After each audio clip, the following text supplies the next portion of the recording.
ಹರೇ ನಮಃ.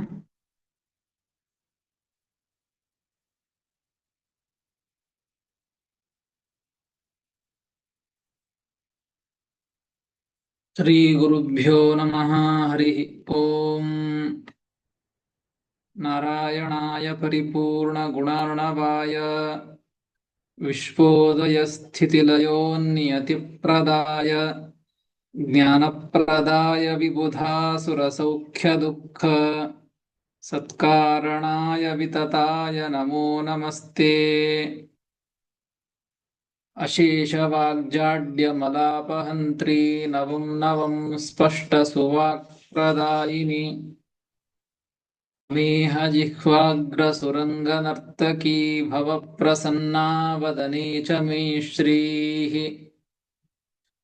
ಅಭ್ರಮಂ ಭಂಗರಹಿತಂ ಅಜಡಂ ವಿಮಲಂ ಸದಾ ಆನಂದತೀರ್ಥಮತುಲಂ ಭಜೆ ತಾಪತ್ರಯಾಪಹಂ.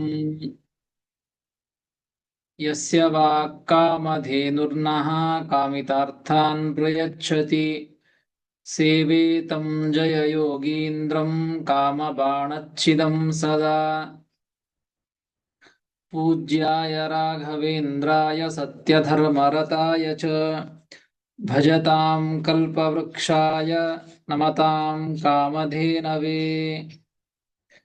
ಸತ್ಯಾಭಿಘ್ನಕರಾಬ್ಜೋತ್ಥಾನ್ ಪಂಚಾಶದ್ವರ್ಷಪೂಜಕಾನ್ ಸತ್ಯಪ್ರಮೋದತೀರ್ಥಾರ್ಯಾನ್ ನೌಮಿ ನ್ಯಾಯಸುಧಾರತಾನ್.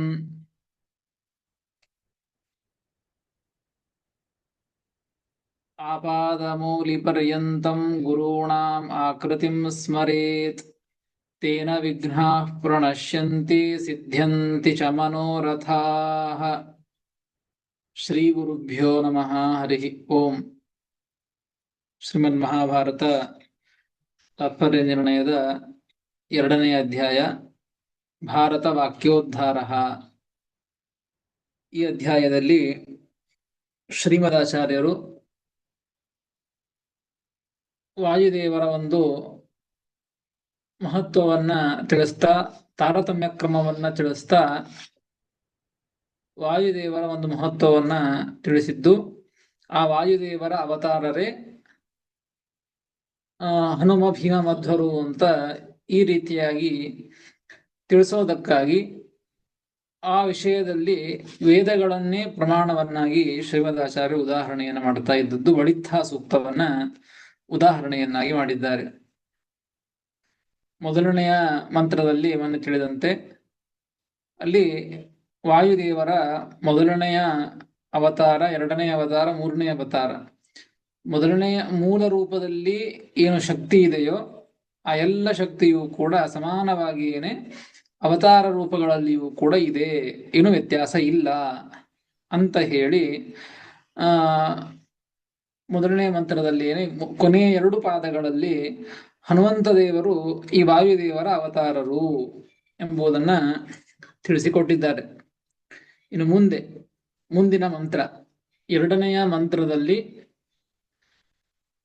ಭೀಮಸೇನ ದೇವರು ಮತ್ತು ಮಧ್ವಾಚಾರ್ಯರು ಇವರಿಬ್ಬರೂ ಕೂಡ ವಾಯುದೇವರ 2ನೇ 3ನೇ ಅವತಾರರು ಎಂಬುದನ್ನ ಈ 2ನೇ ಮಂತ್ರ ತಿಳಿಸಿಕೊಡ್ತಾ ಇದೆ. ಅದಕ್ಕೆ ಅವತಾರಕ್ಕೆ ಏನು ಕೊಟ್ಟದ್ದು? ದ್ವಿತೀಯಂ ರೂಪಂ ಆಹ, 2ನೆಯ ರೂಪವನ್ನ ಈ ಮಂತ್ರ ತಿಳಿಸಿಕೊಡ್ತಾ ಇದೆ. ಮೊದಲನೇ 2 ಪಾದಗಳು ಭೀಮಸೇನ ದೇವರು ವಾಯುದೇವರ ಅವತಾರರು ಅಂತ ತಿಳಿಸಿಕೊಡ್ತಾ ಇದೆ. 3ನೇ 4ನೆಯ ಪಾದಗಳು ಶ್ರೀಮದಾಚಾರ್ಯರು ಇವರು ವಾಯುದೇವರ ಅವತಾರರು ಎಂಬುವಂತಹದ್ದನ್ನ ತಿಳಿಸಿಕೊಡ್ತಾ ಇದೆ. 152ನೆಯ ಶ್ಲೋಕ. ಇದು ಬಳಿತ್ಥ ಸೂಕ್ತದ 2ನೆಯ ಮಂತ್ರ. ಪೃಕ್ಷೋವಪುಪ್ಪಿತುಮಾನ್ ನಿತ್ಯ ಆಶಯೇ ದ್ವಿತೀಯಮಾ ಸಪ್ತಶೀವಾಸು ಮಾತೃಷು ತೃತೀಯಮಸ್ಯ ವೃಷಭಸ್ಯ ದೋಹಸೆ ದಶ ಪ್ರಮತಿಂ ಜನಯಂತ ಯೋಷಣಃ. वृक्षो वपुप्पितुमान्नित्य आशाये द्वितीयमा सप्तशीवासु मातृषु तृतीयामस्य वृषभस्य दोहसे दश ಪ್ರಮತಿಂ ಜನಯಂತಯೂಷಣಃ ಎಂಬುದಾಗಿ 152ನೆಯ ಶ್ಲೋಕ. ಬಳಿತ ಸೂಕ್ತದ 2ನೇ ಮಂತ್ರ. ಪದ ವಿಭಾಗ. ಪೃಕ್ಷಃ ವಪುಃ ಪಿತುಮಾನ್ ನಿತ್ಯಃ ಆಶಯೇ ದ್ವಿತೀಯಂ ದ್ವಿತೀಯಮ ಅಂತ ಇದೆ, ದ್ವಿತೀಯಂ ಸಪ್ತಶಿವಾಸು ಮಾತೃಷು ತೃತೀಯಂ ಅಸ್ಯ ವೃಷಭಸ್ಯ ದೋಹಸೆ ದಶಪ್ರಮತಿಂ ಜನಯಂತ ಯೋಷಣಃ ಎಂಬುದಾಗಿ ಪದ ವಿಭಾಗ. ಮೊದಲನೇದಾಗಿ ದ್ವಿತೀಯ ರೂಪವನ್ನ ತಿಳಿಸಿಕೊಡ್ತಾ ಇದ್ದಾರೆ. ದ್ವಿತೀಯ ರೂಪ ಯಾವುದು ಅಂತ ಸ್ಪಷ್ಟವಾಗಿ ಭೀಮಸೇನ ದೇವರು ಅಂತ ಹೇಳಿಲ್ಲ, ಅವರ ಕಾರ್ಯವನ್ನ ಹೇಳಿ ಅದು ಅರ್ಥಾತ್ಮವಾಗಿ ಸಿದ್ಧ ಆಗ್ತದೆ ಅದನ್ನ ಹೇಳುತ್ತಾರೆ. ಪೃಕ್ಷಃ ಅಂತ ಮೊದಲಿಗೆ ಶಬ್ದ ಇದೆ. ಪೃಕ್ಷೋ ವಪುಪ್ಪಿತುಮಾನ್ ಅಂತ ಇದೆ. ಪೃಕ್ಷಃ ಎಂಬ ಶಬ್ದಕ್ಕೆ ಪೃತನ ಅಂದ್ರೆ ಕ್ಷಯಕಾರಿತ್ವಾತ್ ಪೃಕ್ಷಃ ಅಂತ ಅರ್ಥವನ್ನ ಬರೀತಾರೆ. ಪೃಕ್ಷಃ ಎಂಬುದಕ್ಕೆ ಕ್ಷಯಕಾರಿತ್ವಾತ್, ಕೌರವರನ್ನ ದುರ್ಯೋಧನಾದಿಗಳನ್ನ ನಾಶ ಮಾಡಿದಂಥವರು ಯಾರೋ ಅವರು ಪೃಕ್ಷಃ ಅಂತ ಹೇಳಿದ್ದು ಭೀಮಸೇನ ದೇವರು. ಕ್ಷಯಕಾರಿತ್ವಾತ್, ದುಷ್ಟರನ್ನ ನಾಶ ಮಾಡಿದಂಥವರು ಪೃಕ್ಷಃ. ಬೇಕಾದಷ್ಟು ಜನ ಇದ್ದಾರೆ ದೈತ್ಯರ ನಾಶ ಮಾಡಿದವರು. ಅದಕ್ಕೆ ಮತ್ತೊಂದು ವಿಶೇಷಣವನ್ನು ಕೊಡ್ತಾರೆ. ಮತ್ತೆ ಹೇಗಿದ್ದಾರೆ ಅಂದ್ರೆ ಪಿತುಮಾನ್. ಆ 2ನೇ ರೂಪ ಬರೇ ದೈತ್ಯರನ್ನ ದುಷ್ಟರನ್ನ ಸಂಹಾರ ಮಾಡಿದಂತಹದ್ದು ಅಂತ ಹೇಳ್ಬಿಟ್ರೆ, ದೈತ್ಯರನ್ನ ಸಂಹಾರ ಮಾಡಿದಂತಹದ್ದು ಬಹಳ ಇವೆ, ಬಹಳ ಜನ ಇದ್ದಾರೆ. ಪಂಚಪಾಂಡವರನ್ನು ತೆಗೆದುಕೊಂಡಾಗಲೇ ಯುಧಿಷ್ಠಿರನು ದುಷ್ಟರನ್ನ ಸಂಹಾರ ಮಾಡಿದ್ದಾನೆ, ಅರ್ಜುನ ಸಂಹಾರ ಮಾಡಿದ್ದಾನೆ, ನಕುಲ ಸಹದೇವರು ಸಂಹಾರ ಮಾಡಿದ್ದಾರೆ, ಕೃಷ್ಣ ಸಂಹಾರ ಮಾಡಿದ್ದಾನೆ. ಹೀಗೆ ಅದಕ್ಕೆ ಮುಂದೆ ಸಂಪೂರ್ಣವಾಗಿ ತಿಳಿದುಕೊಂಡಾಗ ಅದು ಭೀಮಸೇನ ದೇವರು ಅಂತ ಗೊತ್ತಾಗ್ತದೆ. ಕ್ಷಯಕಾರಿತ್ವಾತ್ ಪೃಕ್ಷಃ. ಮತ್ತೇನು ಅಂತಂದ್ರೆ ಪಿತುಮಾನ್ ಅಂತ ಮತ್ತೊಂದು ಶಬ್ದ ಇದೆ. ಪಿತುಮಾನ್ ಅಂದ್ರೆ ಬಹ್ವನ್ನ ಭೋಕ್ತ, ಬಹುವಾಗಿ ಅನ್ನವನ್ನ ತಿಂದವ ಅಂತ ಅರ್ಥ. ತಿಂದವರು ಯಾರು ಅಂದ್ರೆ ಅದು ಭೀಮಸೇನ ದೇವರು. ಬಕಾಸುರನ ಸಂಹಾರದ ಸಮಯದೊಳಗೆ ಇಡೀ ಒಂದು ಬಂಡಿ ಅನ್ನವನ್ನ ಭೀಮಸೇನ ದೇವರು ಅನಾಯಾಸವಾಗಿ ಅದನ್ನ ಸ್ವೀಕಾರ ಮಾಡಿದವರು. ಯಾವುದೇ ರೀತಿಯಾದಂತಹ ತಿನ್ನುವಾಗಲೂ ಅವರಿಗೆ ಬಾಧೆಯಾಗಿಲ್ಲ, ತಿಂದ ಮೇಲೆಯೂ ಬಾಧೆಯಾಗಿಲ್ಲ, ಬಾಧೆ ಆಗೋದೂ ಇಲ್ಲ. ಕೆಲವು ಜನ ಇರ್ತಾರೆ ಬಹ್ವನ್ನ ಭೋಕ್ತ, ಏನೋ ತಿನ್ನುವಾಗ ಏನೋ ಚಾಲೆಂಜ್ ಕಟ್ಟಿರ್ತಾರೆ, ಒಂದು ಸ್ಪರ್ಧೆ ಇಟ್ಟಿರ್ತಾರೆ. ಸ್ಪರ್ಧೆ ಇಟ್ಟಂತಹ ಪ್ರಸಂಗದಲ್ಲಿ ಬಹ್ವನ್ನವನ್ನ, ಹೆಚ್ಚಿಗೆ ತಮ್ಮ ಯೋಗ್ಯತೆಗೆ ಮೀರಿ ಅನ್ನವನ್ನ, ಎಲ್ಲರಿಗಿಂತಲೂ ಕೂಡ ಹೆಚ್ಚಿನದಾಗಿ ಪದಾರ್ಥವನ್ನ, ಆಹಾರವನ್ನ ತಿಂತಾರೆ. ಆದರೆ ಅದನ್ನ ಅರಗಿಸಿಕೊಳ್ಳಿಕ್ ಆಗೋದಿಲ್ಲ. ಮುಂದೆ ಅದನ್ನ ತೊಂದರೆಯನ್ನ ಅನುಭವಿಸ್ತಾರೆ. ಆದರೆ ಇವರು ಹಾಗಲ್ಲ. ಭೀಮಸೇನ ದೇವರು ಮಾತ್ರ ತಿನ್ನುವಾಗಲೂ ಅನಾಯಾಸವಾಗಿ ತಿಂದದ್ದು, ತಿಂದ ಮೇಲೆಯೂ ಕೂಡ ಯಾವುದೇ ರೀತಿಯಾದಂತಹ ತೊಂದರೆ ಆಗಿಲ್ಲ. ಅಂತಹ ಒಂದು ಸಾಮರ್ಥ್ಯ ಅದು ಭೀಮಸೇನ ದೇವರಿಗೆ ಇದ್ದದ್ದು. ಹೀಗಾಗಿ ಪಿತುಮಾನ್, ಬಹ್ವನ್ನ ಭೋಕ್ತ. ಈ ಪಿತುಮಾನ್ ಎಂಬುದಕ್ಕೆ ಬಹ್ವನ್ನ ಭೋಕ್ತ ಅಂತ ಹೇಗೆ ಅರ್ಥ ಹೇಳ್ತೀರಿ ನೀವು? ಪಿತು ಅಂದ್ರೆ ತಂದೆ ಅಂತ ಅರ್ಥ ಕೇಳಿದ್ದೇವೆ. ಪಿತುಮಾನ್ ತಂದೆ ಉಳ್ಳವ ಅಂತ ಹೀಗೆ ಅರ್ಥನೂ ಆಗಬಹುದು. ಆದ್ರೆ ಪಿತುಮಾನ್ ಎಂಬುದಕ್ಕೆ ಇಲ್ಲಿ ಬಹ್ವನ್ನ ಭೋಕ್ತ, ಬಹುವಾದ ಅನ್ನವನ್ನ ತಿನ್ನುವವ ಅಂತ ಅರ್ಥವನ್ನ ಹೇಗೆ ಮಾಡುವುದು ಅಂತ ಕೇಳಿದರೆ ಅದಕ್ಕೆ ಒಂದು ಶ್ರುತಿಯನ್ನ ಪ್ರಮಾಣ ಕೊಡ್ತಾರೆ. ಪಿತುಹು ಇತಿ ಅನ್ನ ನಾಮ ಇತಿ ಶ್ರುತೇಹೇ ಒಂದು ವೇದ ಇದೆ. ಆ ವೇದ ಮಂತ್ರ ನಮಗೆ ತಿಳಿಸ ಪಿತುಹು ಅಂತ ಇತಿ ಅನ್ನ ನಾಮ, ಒಂದು ಅನ್ನದ ಹೆಸರು ಅದೊಂದು ಪಿತುಹು ಅಂತ ಹೇಳಿ. ಹೀಗಾಗಿ ಅನ್ನ, ಪಿತು ಅಂದ್ರೆ ಅನ್ನ ಅಂತೆ ಅರ್ಥ. ಹೀಗಾಗಿ ಪಿತುಮಾನ್ ಅಂದ್ರೆ ಅನ್ನ ಉಳ್ಳವ, ಬಹ್ವನ್ನ ಉಳ್ಳವ ಅಂತ ಈ ರೀತಿಯಾಗಿ ತಿಳಿಸಿಕೊಡ್ತಾ ಇದ್ದಾರೆ. ಇದು ದ್ವಿತೀಯಂ ವಪುಹು. ಈ ರೀತಿಯಾದಂತಹ ಶತ್ರುಗಳನ್ನ, ದೈತ್ಯರನ್ನ ನಾಶ ಮಾಡಿದಂತಹ, ಬಹ್ವನ್ನವನ್ನ ತಿಂದಂತಹ ಒಂದು ರೂಪ ಅಂದ್ರೆ ಅದು ದ್ವಿತೀಯಂ ವಪುಹು, ಅದು ವಾಯುದೇವರ ಎರಡನೇ ಅವತಾರ, ಅದು ಭೀಮಸೇನ ದೇವರು ಅಂತ ಈ ರೀತಿಯಾಗಿ ನಮಗೆ ತಿಳಿದು ಬರುತ್ತದೆ. ಮತ್ತೆ ಹೇಗಿದ್ದಾರೆ ಭೀಮಸೇನ ದೇವರು ಅಂತಂದ್ರೆ ನಿತ್ಯ ಪ್ರಳಯೇಪಿ ಅವಿಲುಪ್ತ ಜ್ಞಾನ. ನಿತ್ಯ ಅಂದ್ರೆ ಶಬ್ದಕ್ಕೆ ಅದೇ ಅರ್ಥ ಬರೀತಾರೆ, ಪ್ರಳಯ ಕಾಲದಲ್ಲಿಯೂ ಕೂಡ ಅವಿಲುಪ್ತ ಜ್ಞಾನ, ಲುಪ್ತವಾಗದೇ ಇರುವಂತಹ ಜ್ಞಾನ ಇರುವವರು ಅಂದ್ರೆ ಅದು ವಾಯುದೇವರು ಅಂತ ಅರ್ಥ. ಪ್ರಳಯ ಕಾಲ ಬಂದಾಗ ಪ್ರಳಯ ಕಾಲದಲ್ಲಿ ಎಲ್ಲ ಜೀವರಾಶಿಗಳಿಗೂ ಎಲ್ಲ ಜೀವರಾಶಿ ಸುಪ್ತರಾಗಿ ಇರ್ತಾರೆ, ಮಲಗಿಕೊಂಡಿರ್ತಾರೆ, ಯಾವ ಜ್ಞಾನವೂ ಇರೋದಿಲ್ಲ, ಎಚ್ಚರವೇ ಇರೋದಿಲ್ಲ. ಆದ್ರೆ ಭೀಮಸೇನ ದೇವರಿಗೆ ಮಾತ್ರ ಹಾಗಲ್ಲ, ಅವಿಲುಪ್ತ ಜ್ಞಾನ ಅಂದ್ರೆ ಕಾರ್ಯಗಳನ್ನ ಮಾಡೋದಿಲ್ಲ ಅಷ್ಟೇ. ಭಗವಂತನ ಆಜ್ಞೆಯಿಂದಾಗಿ ಜಗತ್ತಿನ ಯಾವುದೇ ರೀತಿಯಾದಂತಹ ಕಾರ್ಯಗಳನ್ನ ಮಾಡೋದಿಲ್ಲ, ಆದ್ರೆ ಜ್ಞಾನ ಮಾತ್ರ ಭೀಮಸೇನ ದೇವರಿಗೆ ಆ ಪ್ರಳಯ ಕಾಲದಲ್ಲಿಯೂ ಕೂಡ ಅದು ಇರ್ತದೆ ಅಂತ ತಿಳಿಸಿಕೊಡ್ತಾ ಇದ್ದಾರೆ. ಅದಕ್ಕೆ ನಿತ್ಯ. ಮತ್ತು ಅದ್ಯಾರು ಭೀಮಸೇನ ದೇವರು ಅಂತ ಸ್ಪಷ್ಟವತ್ತಾಗ್ತದೆ.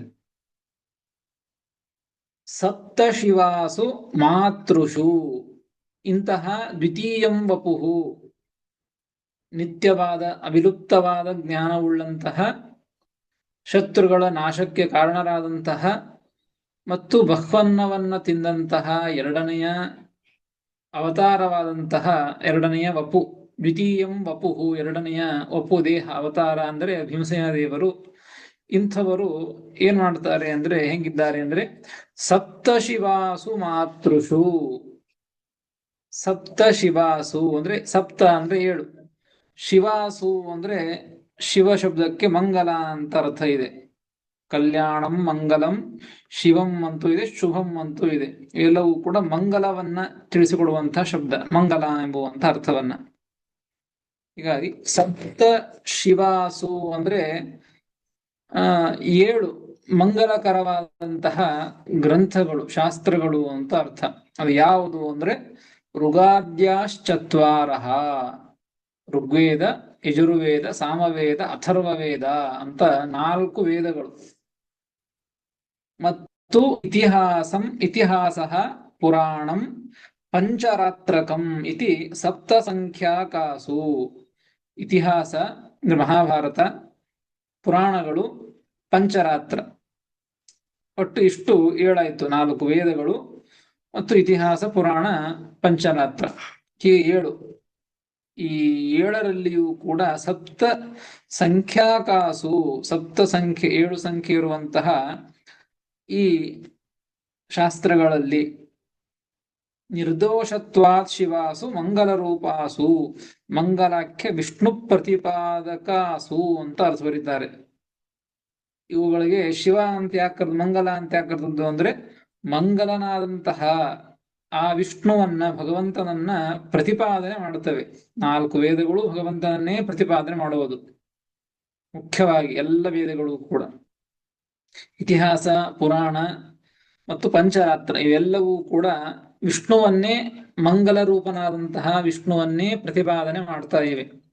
ಅದಕ್ಕಾಗಿ ಇವುಗಳನ್ನ ಮಂಗಲ ಅಂತ ಕರೆದದ್ದು, ಶಿವ ಅಂತ ಕರೆದದ್ದು. ಹೀಗಾಗಿ ಸಪ್ತ ಶಿವಾಸು ಮಾತೃಷು. ಈ 7 ಮಂಗಲಕರವಾದಂತಹ ಮಾತೃಷು, ಮಾತೃಷು ಶಬ್ದಕ್ಕೆ ಅರ್ಥ ಮಾತೃಷು ಮಾಪಯಂತಿ ಜ್ಞಾಪಯಂತಿ ಅರ್ಥಾನಿತಿ ಮಾತರಃ ತಾಸು ಮಾತೃಷು ಅಂತ ವ್ಯಾಖ್ಯಾನ ಮಾಡ್ತಾರೆ. ಮಾಪಯಂತಿ, ಮಾತೃಷು ಅಂತ ಶಬ್ದ ಇದೆ, ಮಾಪಯಂತಿ ಮಾ ಶಬ್ದ ಇದೆ ಅಂದ್ರೆ ಮಾಪಯಂತಿ ಅಂತ ಅರ್ಥ. ಏನ್ ಮಾಪಯಂತಿ ಅಂದ್ರೆ ಜ್ಞಾಪಯಂತಿ ಅಂತ ಅರ್ಥ, ತಿಳಿಸಿಕೊಡ್ತವೆ. ಏನ್ ತಿಳಿಸಿಕೊಡ್ತವೆ ಅಂದ್ರೆ ಅರ್ಥಾನ್, ವಿಷಯಗಳನ್ನ, ಅರ್ಥಗಳನ್ನ ತಿಳಿಸಿಕೊಡ್ತವೆ. ಯಾವುಗಳು?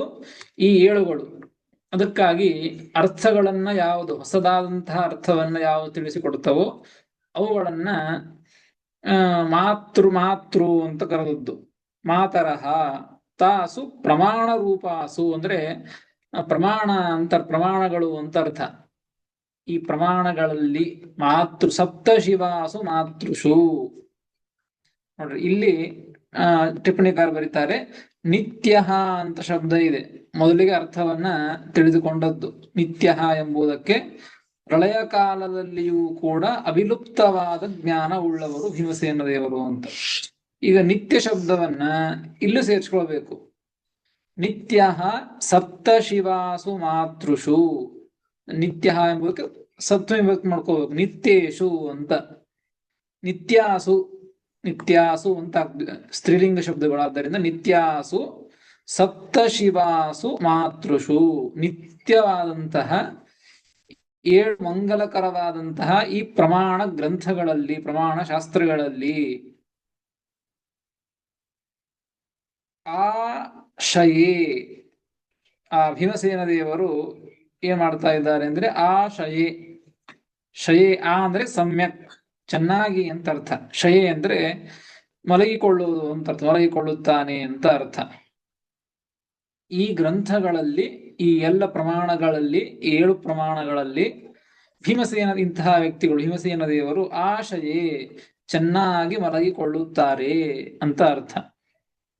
ಏನ್ ಹಾಗಾದ್ರೆ ಮಲಗಿಕೊಳ್ಳುವುದು ಅಂದ್ರೆ ಪುಸ್ತಕದ ಮೇಲೆ ಮಲಗಿಕೊಳ್ಳುವುದು ಅಂತ ಅರ್ಥ ಅಲ್ಲ. ಅದಕ್ಕೆ ಟಿಪ್ಪಣಿಕಾರ ಬರೀತಾರೆ, ಮಲಗಿಕೊಳ್ಳುವುದು ಎಂಬುದಕ್ಕೆ ಸಾಮಾನ್ಯವಾಗಿ ನಾವು ತಿಳಿದುಕೊಳ್ಳೋದು ಅರ್ಥ ಏನು ಅಂದ್ರೆ, ಹೊರಗಿನ ಪ್ರಪಂಚದ ಜ್ಞಾನ ಇಲ್ಲದೇನೆ ಒಳಗೇನೆ ನಾವು ಆ ಒಂದು ಏನು ಸ್ವರೂಪಭೂತವಾದಂತಹ ಏನು ನಮ್ಮ ಜೀವ ಇರ್ತದೋ, ಸಾಕ್ಷಿ ಇರ್ತದೋ, ಅಂತಹ ಸ್ವರೂಪಭೂತವಾದಂತಹದ್ರಲ್ಲೇನೆ ನಾವು ಆ ಜೀವ ತಾನು ಅಲ್ಲಿ ಆಸಕ್ತಿಯನ್ನು ಹೊಂದಿ ಸುಖವಾಗಿ ಸುಖವನ್ನು ಪಡಿತಾ ಇರ್ತಾನೆ ನಿದ್ರೆಯಲ್ಲಿ ಇದ್ದಾಗ.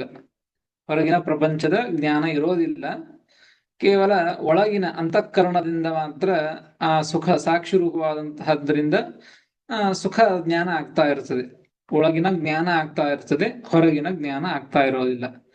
ಹೊರಗಿನ ಜ್ಞಾನ ಇಲ್ಲದೇನೆ ಒಳಗೇನೆ ಆಸಕ್ತಿಯನ್ನ ಹೊಂದಿ ಸುಖವನ್ನು ಪಡ್ತಾ ಇರ್ತಾನೆ.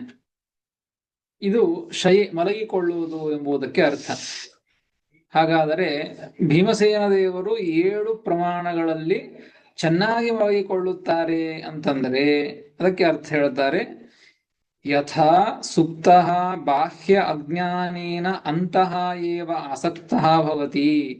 ಯಾವ ರೀತಿಯ ಮಲಗಿಕೊಂಡಂತಹ ವ್ಯಕ್ತಿ ಹೊರಗಿನ ಪ್ರಪಂಚದ ಜ್ಞಾನವನ್ನ ಪಡೆದುಕೊಳ್ಳದೇನೆ ಒಳಗಿನ ಆಸಕ್ತಿಯನ್ನು ಹೊಂತಾನೋ, ಹಾಗೆ ಈ ಭೀಮಸೇನ ದೇವರು ಕೂಡ ಹೊರಗಿನ ಪ್ರಪಂಚದ ಕಡೆಗೆ ಆಸಕ್ತಿಯನ್ನ ಕೊಡದೇನೆ ಇವುಗಳಲ್ಲಿ ಮಲಗಿಕೊಳ್ತಾರೆ. ಅಂದ್ರೆ ಇವುಗಳಲ್ಲಿ ಆಸಕ್ತಿಯನ್ನ ಹೊಂದಿದ್ದಾರೆ ಅಂತ ಅರ್ಥ. ಅಂದ್ರೆ ಈ 7 ಪ್ರಮಾಣ ಗ್ರಂಥಗಳಲ್ಲಿ ವಿಶೇಷವಾಗಿ ಆಸಕ್ತಿಯನ್ನ ಹೊಂದಿದ್ದಾರೆ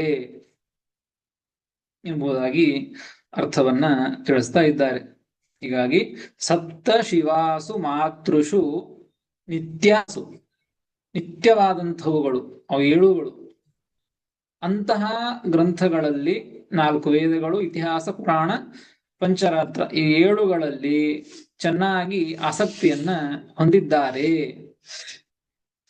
ಇದು ಎರಡನೆಯ ವಾಯುದೇವರ 2ನೆಯ ಅವತಾರ ಅಂತ ಈ ರೀತಿಯಾಗಿ ವೇದ ಮಂತ್ರ ತಿಳಿಸಿಕೊಡ್ತಾ ಇದೆ. ವೃಕ್ಷೋ ವಪುಪ್ಪಿತುಮಾನ್ ನಿತ್ಯ ಆಶಯೇ ದ್ವಿತೀಯಮಾ ಸಪ್ತಶಿವಾಸು ಮಾತೃಷು ಎಂಬುದಾಗಿ ತಿಳಿಸಿಕೊಡ್ತಾ ಇದೆ. ಇಲ್ಲಿ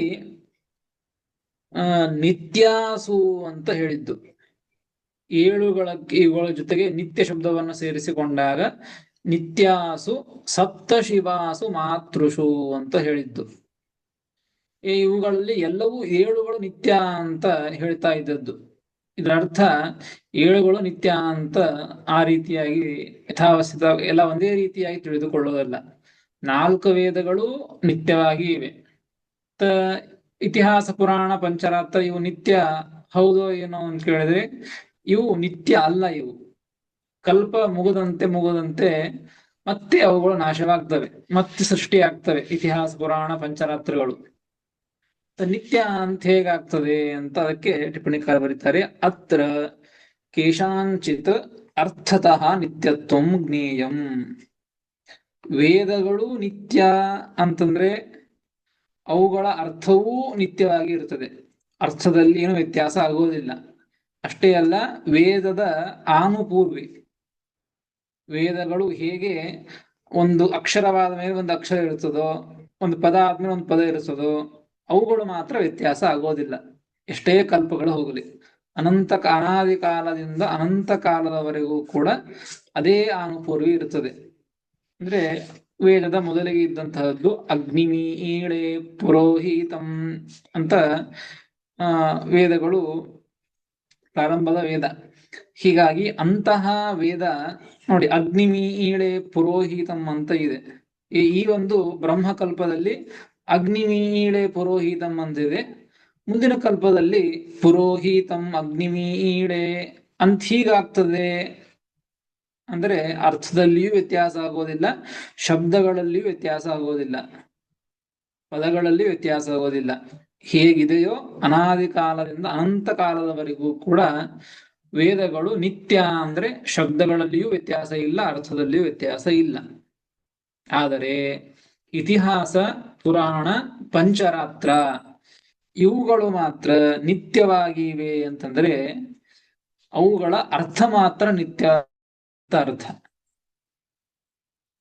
ಅರ್ಥ ಇದು ಯಾವುದೇ ಕಲ್ಪದಲ್ಲಿಯೂ ಕೂಡ ಅದೇ ರೀತಿಯಾದಂತಹ ಅರ್ಥಗಳನ್ನೇ ಒಳಗೊಂಡಿರುತ್ತದೆ.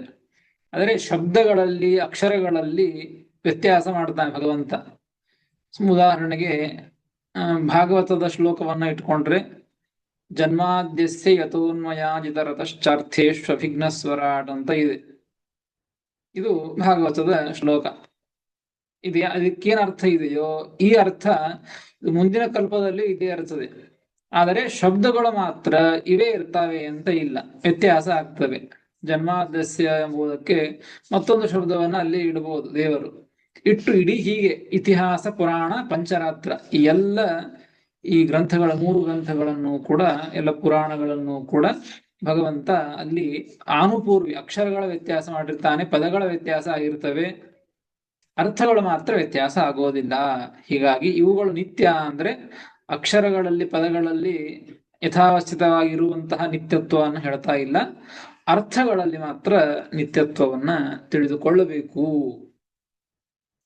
ಹೀಗೆ 3 ಅರ್ಥತಃ ನಿತ್ಯ, ಇನ್ನು 4 ವೇದಗಳು ಶಬ್ದತಃ ಅರ್ಥತಃ ಎರಡರಿಂದಲೂ ಕೂಡ ನಿತ್ಯವಾಗಿವೆ. ಅಂತಹ 7 ಪ್ರಮಾಣಗಳಲ್ಲಿಯೂ ಕೂಡ ಆಶಯೇ ಆ ಭೀಮಸೇನ ದೇವರು ಚೆನ್ನಾಗಿ ಆಸಕ್ತಿಯನ್ನು ಹೊಂದಿದ್ದಾರೆ. ಅಂತಹ ವ್ಯಕ್ತಿ ಯಾರಿದ್ದಾರಲ್ಲ, ಅದು 2ನೇ ವಪು ದೇಹ ಇದೆಯಲ್ಲ, 2ನೇ ಅವತಾರ. ಇದು ವಾಯುದೇವರ 2ನೇ ಅವತಾರ. ಇನ್ನು ಇಷ್ಟು 2ನೇ ಅವತಾರವನ್ನ ತಿಳಿಸಿ ತೃತೀಯಂ ಅವತಾರಂ ಆಹ 3ನೆಯ ಅವತಾರವನ್ನ ತಿಳಿಸಿಕೊಡ್ತಾ ಇದ್ದಾರೆ ಮುಂದಿನ 2 ಪಾದಗಳಿಂದ. ತೃತೀಯಮಸ್ಯ ವೃಷಭಸ್ಯ ದೋಹಸೆ ದಶ ಪ್ರಮತಿಂ ಜನಯಂತ ಯೋಷಣಃ ಎಂಬುದಾಗಿ. 3ನೇ ಅವತಾರ ವಾಯುದೇವರ 3ನೇ ಅವತಾರ ಯಾವುದು ಅಂತಂದರೆ ವೇದಮಂತ್ರ ತಿಳಿಸಿಕೊಡುತ್ತದೆ. ಅಸ್ಯ ವೃಷಭಸ್ಯ, ತೃತೀಯಮಸ್ಯ ವೃಷಭಸ್ಯ ಅಂತ ಇದೆ, ತೃತೀಯಂ ಅಂತ ಬಿಡಿಸಿಕೊಂಡದ್ದು. ಅಸ್ಯ ವೃಷಭಸ್ಯ ದೇವಶ್ರೇಷ್ಠಸ್ಯ ಅಂತ ಅರ್ಥ. ದೇವತೆಗಳಲ್ಲಿ ಶ್ರೇಷ್ಠನಾದಂತಹ ಯಾರವರು? ವಾಯುದೇವರು. ಅಸ್ಯ ವೃಷಭಸ್ಯ ದೇವಶ್ರೇಷ್ಠರಾದಂತಹ ವಾಯುದೇವರ ತೃತೀಯಂ ವಪುಹು ಅಂತ ಮತ್ತೊಂದು ಬಾರಿ 3ನೆಯ ವಪು ದೇಹ ಅದು ಯಾವುದು ಅಂದ್ರೆ ದಶಪ್ರಮತಿಂ ಅಂತ ಹೇಳ್ತಾರೆ. ದಶಪ್ರಮತಿಂ ದಶಪ್ರಮತಿಂ ಅಂತಂದ್ರೆ ಏನು ಅರ್ಥ? ದಶ ಅಂದ್ರೆ 10 ಅಂತ ಅರ್ಥ ಇದೆ, ಪ್ರಮತಿ ಅಂದ್ರೆ ಜ್ಞಾನ, 10 ಜ್ಞಾನ ಇರುವವರು ಅಂತ ಅರ್ಥ ಆಗ್ತದೆ. ಅದಕ್ಕೆ ಹಾಗಲ್ಲ, ದಶ ಶಬ್ದಕ್ಕೆ 10 ಅಂತ ಅರ್ಥ ಇಲ್ಲಿ ವಿವಕ್ಷಿತವಾದದ್ದಲ್ಲ. ದಶ ಶಬ್ದಕ್ಕೆ ಅಪರಿಮಿತ ಅಂತ ಅರ್ಥ ಇದೆ. ಒಂದು ಪ್ರಮಾಣವನ್ನ ಕೊಡ್ತಾರೆ. ಶತಂ ದಶಸಹಸ್ರಂ ಇತ್ಯಪರಿಮಿತ ನಾಮಾನಿ. ಶತ ಎಂಬುದಕ್ಕೆ, ಸಹಸ್ರ ಎಂಬುದಕ್ಕೆ, ದಶ ಎಂಬುದಕ್ಕೆ ಅಪರಿಮಿತ, ಲೆಕ್ಕ ಇಲ್ಲ, ಅದಕ್ಕೆ ಅಂತ್ಯ ಇಲ್ಲ ಅಂತ ಅರ್ಥ. ಅಪರಿಮಿತ, ಮಿತಿ ಇಲ್ಲ ಅಂತ ಅರ್ಥ, ಅಷ್ಟು ಅಂತ ಅರ್ಥ. ಹೀಗಾಗಿ ದಶಪ್ರಮತಿ ಎಂಬುದಕ್ಕೆ ಮಿತಿ ಇಲ್ಲದಂತಹ ಜ್ಞಾನ, ಅಪರಿಮಿತವಾದಂತಹ ಜ್ಞಾನ ಅಂತ ಅರ್ಥ. ಅಪರಿಮಿತವಾದಂತಹ ಜ್ಞಾನವನ್ನ ಪಡೆದಂತಹ ದಶಪ್ರಮತಿಂ ಯೋ ಅಂದ್ರೆ ಬರೀತಾರೆ ಪೂರ್ಣ ಪ್ರಜ್ಞಂ, ಪೂರ್ಣವಾದಂತಹ ಜ್ಞಾನ ಅಂತ ಅರ್ಥ. ಪೂರ್ಣ ಪ್ರಜ್ಞ, ಹಾಗೆ ಶ್ರೀಮದಾಚಾರ್ಯರನ್ನ ಪೂರ್ಣಪ್ರಜ್ಞರು ಅಂತ ಕರೀತಾರೆ. ಪೂರ್ಣಪ್ರಜ್ಞಾಚಾರ್ಯರು, ಪೂರ್ಣವಾದ ಜ್ಞಾನ ಅಂತ ಅರ್ಥ. ದಶಪ್ರಮತಿ ಅಂದ್ರೂ ಅಷ್ಟೇ, ಪೂರ್ಣವಾದ ಅಪರಿಮಿತವಾದ ಜ್ಞಾನ ಅಂತ ಅರ್ಥ. ಪೂರ್ಣಪ್ರಜ್ಞಾವಸ್ಥಾನಭೂತ ದೇಹಂ. ಏನಾಯ್ತು ಹಾಗಾದ್ರೆ? ಅಸ್ಯ ವೃಷಭಸ್ಯ, ಈ ದೇವಶ್ರೇಷ್ಠರಾದಂತಹ ವಾಯುದೇವರ ತೃತೀಯಂ ಮೂರನೆಯ ರೂಪವಾದಂತಹ ದಶಪ್ರಮತಿಂ, ಆ ಪೂರ್ಣ ಪ್ರಜ್ಞಂ, ದಶಪ್ರಮತಿಗಳನ್ನ ಯೋಷಣಃ ದೋಹಸೆ ಜನಯಂತ. ಯೋಷಣಃ ಎಂಬುದಕ್ಕೆ, ದೋಹಸೆ ಎಂಬುದಕ್ಕೆ ಜ್ಞಾನದೋಹನಾಯ, ಜ್ಞಾನವನ್ನ ಪಡೆದುಕೊಳ್ಳುವುದಕ್ಕಾಗಿ ಯೋಷಣಃ, ಗುರುತ್ವಾತ್ ಬಹುವಚನಂ ಅಂತ ಹೇಳ್ತಾರೆ. ಬಹುವಚನವನ್ನ ಪ್ರಯೋಗ ಮಾಡಿದ್ದು ಯೋಷಿತ್. ಆ ಯೋಷಣಃ ಎಂಬುದಾಗಿ ಬಹುವಚನವನ್ನ ಪ್ರಯೋಗ ಮಾಡಿದ್ದು ಯಾಕೆ ಅಂದ್ರೆ ಗುರುತ್ವಾತ್ ಬಹುವಚನಂ. ಈ ಶ್ರೀಮದಾಚಾರ್ಯರು ಜಗದ್ಗುರುಗಳು, ಅದಕ್ಕಾಗಿ ಎಲ್ಲರಿಗೂ ಗುರುಗಳಾದ್ದರಿಂದ ಅದಕ್ಕೆ ಬಹುವಚನವನ್ನ ಪ್ರಯೋಗ ಮಾಡುವ ಸಲುವಾಗಿ ಯೋಷಣಃ ಅಂತ ಪ್ರಯೋಗ ಮಾಡಿದ್ದು. ಜ್ಞಾನದೋಹನಾಯ ಯೋಷಣಃ ಜನಯಂತ, ಜ್ಞಾನವನ್ನ ಪಡೆದುಕೊಳ್ಳುವುದಕ್ಕಾಗಿ ಆ ದಶಪ್ರಮತಿಗಳನ್ನ ಆ ಭಗವಂತ ಆಜ್ಞೆ ಮಾಡಿ ಹುಟ್ಟಿಸಿದ್ದು. ಜನಯಂತ ಅಜನಯಂತ ಅಂತ ಒಂದು ಅರ್ಥ. ಅಥವಾ ಯೋಷಣಃ ಎಂಬುದಕ್ಕೆ ಯೋಷಿತಾಂ ಸಪ್ತಮಾತೃಣಾಂ ದೋಹಸೆ. ನೋಡಿ, ಯೋಷಿತ್ ಎಂಬುದಕ್ಕೆ ಸ್ತ್ರೀ ಅಂತ ಅರ್ಥ ಇದೆ. ಹೀಗಾಗಿ ಯೋಷಿತಾಂ ಅಂದ್ರೆ ಸಪ್ತಮಾತೃಣಾಂ, 7 ಮಾತೃಗಳು ಅಂದ್ರೆ ಯಾವುದು? 7 ಪ್ರಮಾಣಗಳು ಅಂತ ಅರ್ಥ.